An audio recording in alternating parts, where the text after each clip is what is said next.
got fired up due to what I said. Through your answers, yes. In this podcast series, we will get you thought leaders and their vision for tomorrow. AI is all good, futuristic, but as I said, we have to understand the hype. It is the senior leaders working with young people to understand what are the nuances of technology. I am Gaurav Mandlecha and welcome to FiredUp by Tata Steel. We have Jayanta today with us. Jayanta is the Group CIO of Tata Steel. He is a part of the senior leadership and handles AI, IT and digital transformation for the business. I'm so glad that I'm speaking to a leader today who is not just someone who understands technology, but also the implementation of technology in business and create value. Welcome, sir. Welcome to the podcast. Thank you for having me. So, Jayanta, I want to start off our podcast with your personal transition within the group. So, you were at TCS and then you moved to Tata Steel. Earlier, you would sell to CIOs and now you are a CIO yourself. So, tell us a little about this move, what prompted the move and how have things changed from a decision-making point of view in both of these roles? No, sure.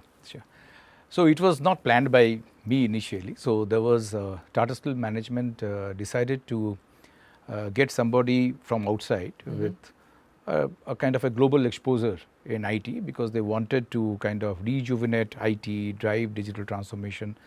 So they discussed with Tata Group management and also TCS management because TCS is the IT arm within the group. Correct. So no better place to go and ask for help. And there were choices. So my name was proposed and then I'm happy that it all worked out and it was worth taking that decision to move.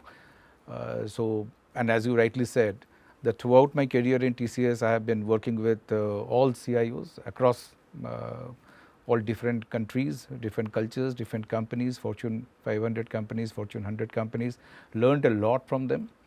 This was a good move in the career and it gives a completely different perspective. But the key difference is that a consultant, when you go and position a particular solution, you have a different vantage point, right? Once a consultant leaves, actually the real work starts from that point onwards. Correct. That how the solution will be deployed, whether the solution is being used, adopted, accepted, whether it is surviving the test of time, a lot of challenges is in the deployment phase of the solution. So that gives a different vantage point. Second is that being a technologist, being a consultant, most part of my career, I can see through some of the sales and marketing and the outer layer. So that is an advantage. That is an advantage that helps to take decisions. And the decision making in that side of the world was primarily it was about how to create the right solution given the perspective the customer has given you, how to construct the right deal which is profitable for both the customer as well as TCS at the time. So it was more or less in that and delivery of course and all of that. Right now it is about, is a business KPI moving? Correct. Okay.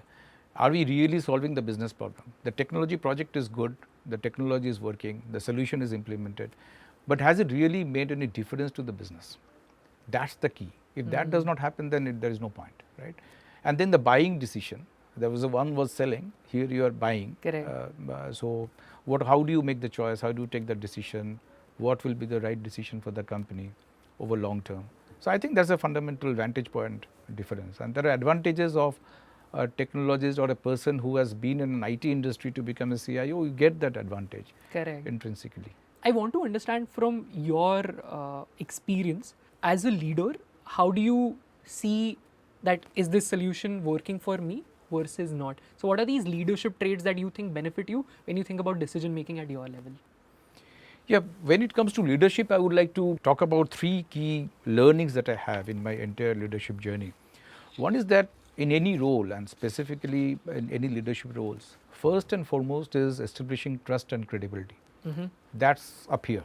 That's very important because if you are not able to create that trust and credibility, your personal credibility, then it will be very difficult to sell internally. Correct. Right? Because that will become challenging. That I will put as number one.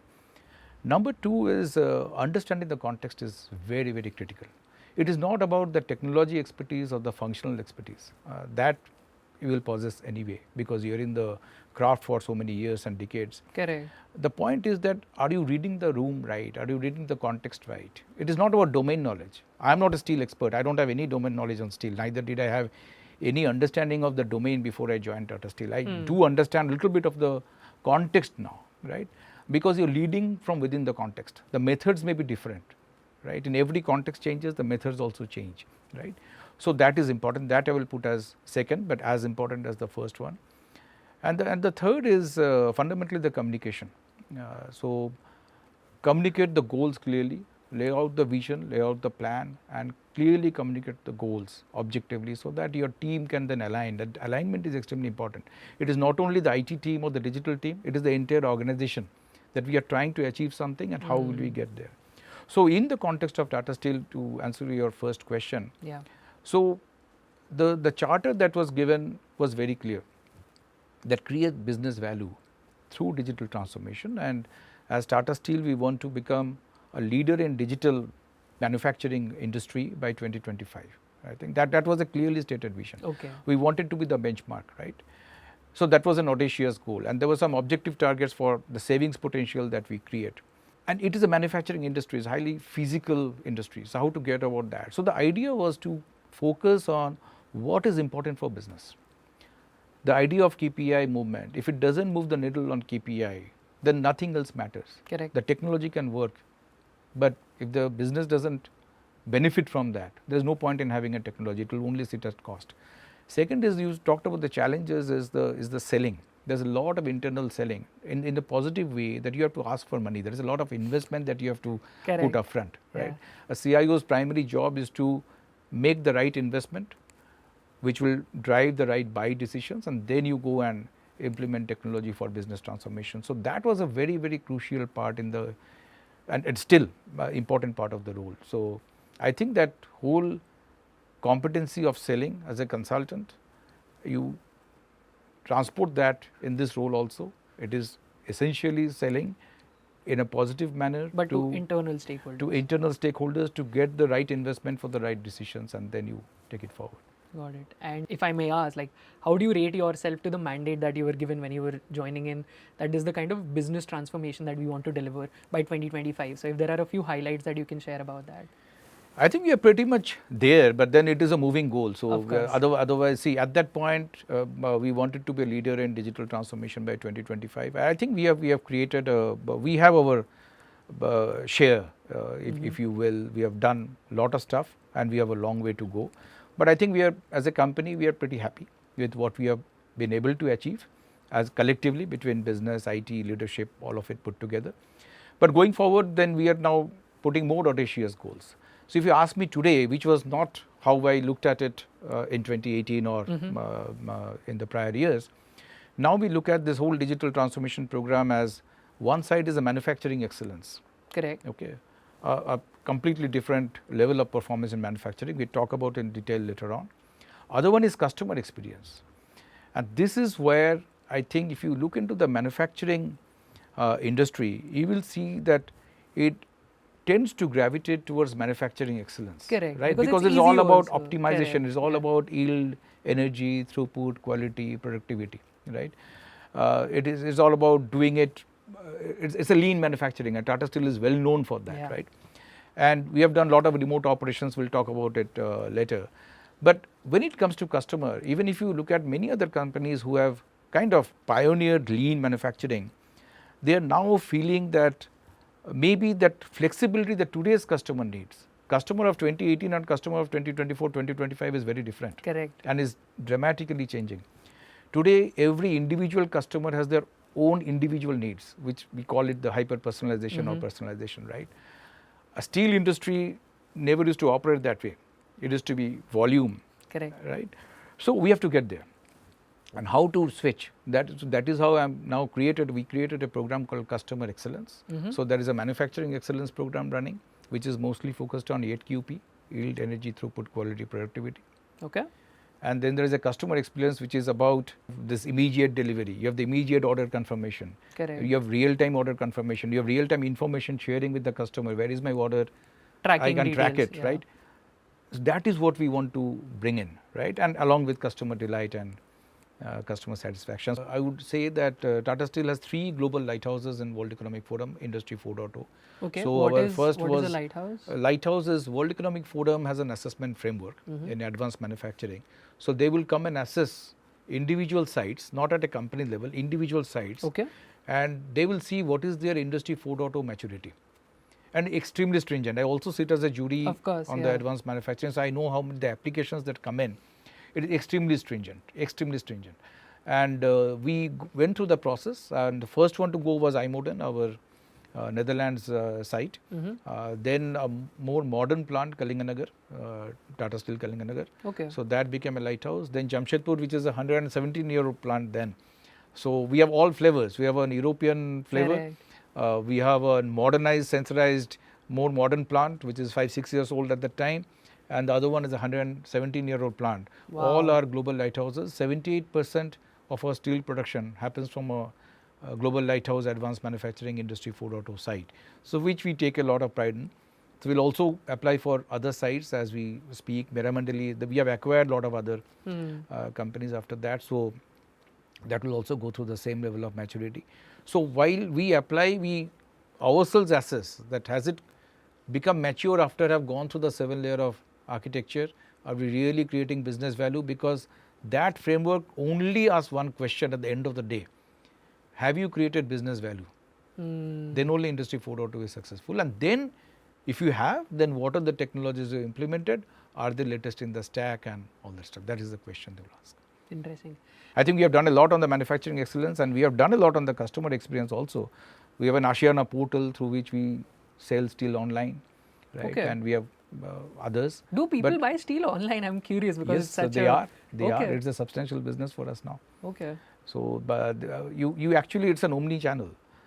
You have services and solutions Correct. that we offer. Correct. So you can buy steel online. There is an individual home builder, right? So if you want to build a house, you will need steel, you will need Correct. cement, you will need others, and you need the expertise to build a house as well. Correct. So we try to curate that for the end customer, right? So like an end-to-end solution per se. Solution, but we don't sell all the solutions. We help them in creating them that, putting them together. But we actually sell the steel and the products and services and solutions there. So that is very much a part of it. And sometimes you come online. Why I say omni-channel is, you find the lead and you like something online, and then you go to the distributor or the dealer. Offline. From that channel you can buy it offline. It happens in retail also. So that is happening in steel today. So you're saying the discovery happens online, but the purchase happens offline. Both discovery online, purchase offline, as well as we actually online and online. Okay. Is the online transaction also happens. Of course, yeah. So that is also possible. And I must commend you and the group for being so futuristic, right, when it comes to initiatives, not just say at the country level, but also on a global level. Plus, you're getting yourself audited by, say, a world-renowned organization for these initiatives. So I think that just builds a case for stronger tomorrow. So kudos to you and the group for that. While of course we can speak about the good parts, I think the mark of a true leader is also someone who can understand what these challenges are and then preempt what could be future challenges and sort of build towards it. So in your journey of digital transformation, what are common challenges that you've seen in a manufacturing setup that usually come up? And if you could just allude that to Tata Steel's experience, I think that'd be very lovely as well. First is mindset, and that comes here. Okay. Because it's an extremely intensive physical industry. Correct. Okay. So people are used to be in the plant, operate the machines, see it firsthand, okay, listen to noises, do those gemba and line works. Everything is important. So it is ingrained. Now, when you say that, okay, now you can do it from somewhere else, it's easier for me to say. Okay, it's very easy for me to say but it is extremely difficult and challenging for the people who are walking the shop floor day in, day out to come out of their mindset and say that, okay, now I will sit behind a laptop, look at a screen and do the same job. Technically, it is possible. That transformation Tata Steel business has done. It is not easy for them to do, but they have done it. What they have done, and it happened over a period of time, right? So they saw that, okay, I can do a virtual line work. I said that in 2018, but now business is saying that we want to do virtual line work. Interesting. So earlier I used to push, Yeah. I used to push that, okay, there is a, now they are pulling, okay, that I want this, I want more Nice. cameras, I want more angular view so that I can see this, I can fly drones here. They are only taking those decisions, I am just enabling that, right? So the paradigm has shifted, but much more, many more miles to go. So that is one.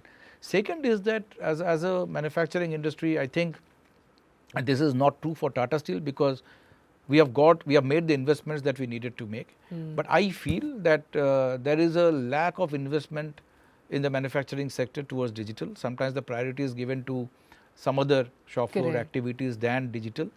This is my view from whatever I have seen, but not in Tata Steel, but elsewhere. Since you sit on the board of Advanced Manufacturing Council, also you have that. Yeah, that is one. Others is that also connection and all that. I think that we can do a little bit more upfront investment in the sector, which will really help. And there is a lot of capital investment that is required for sensorization and all that stuff. And it doesn't give you immediate ROI. Right, you have to be directionally right. You have to understand others have benefited. You have to really stay at the problem, and really, it should be a board level and a management level agenda. Otherwise, it will never work. It cannot be just yet another digital project and nice thing. It has to be in the core. So that is the other thing. Yeah, I think, and the third aspect, as I said, is data. Is a big challenge. It is still a big challenge because technology will not work unless data is right. You can do cloud. Correct. And people are doing so. A lot of people are doing cloud. A lot of people are doing public cloud. My advice is that let us also look at private cloud because public cloud is costly. Yeah.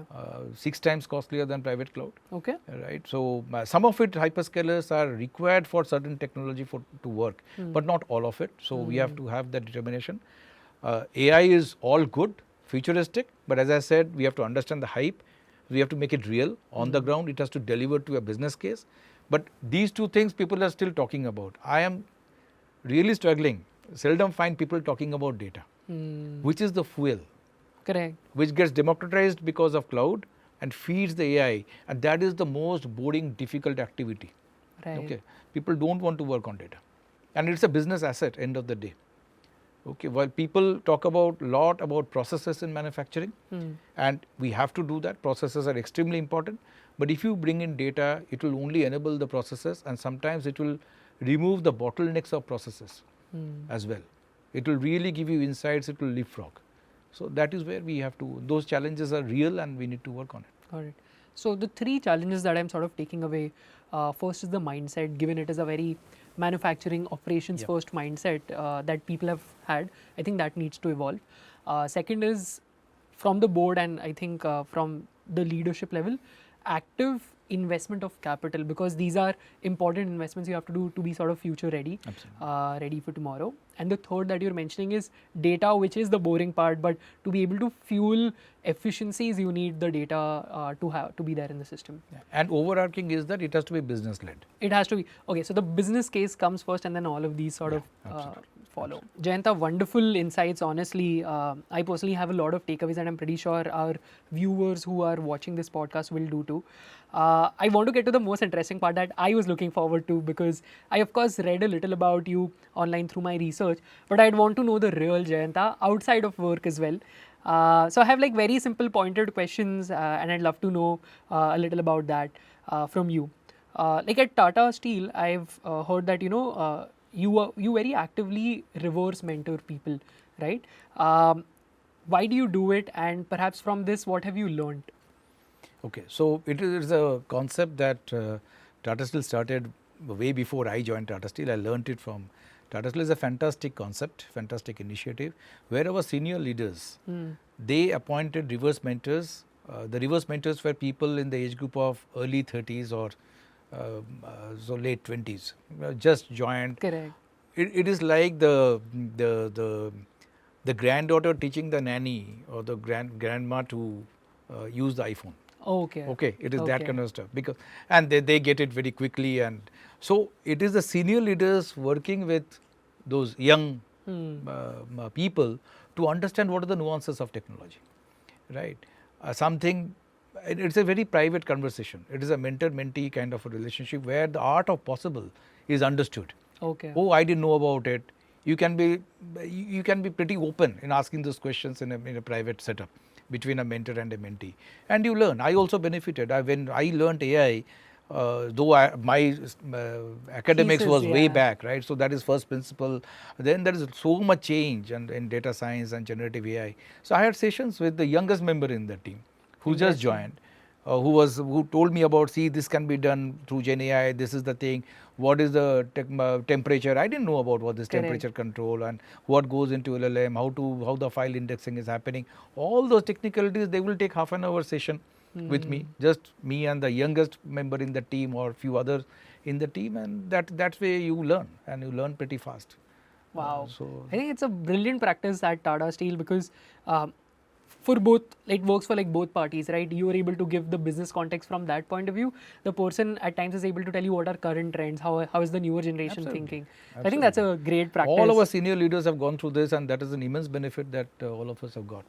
Interesting. I can go back only 35 years because that is where I got introduced First hand. to this industry. So data got democratized with help of cloud. How does a digital transformation journey for, say, like Tata Steel or the manufacturing industry also look like? We talked about the data layer. That is the most crucial, the most boring, most difficult, seldom understood. Nobody wants to work on data.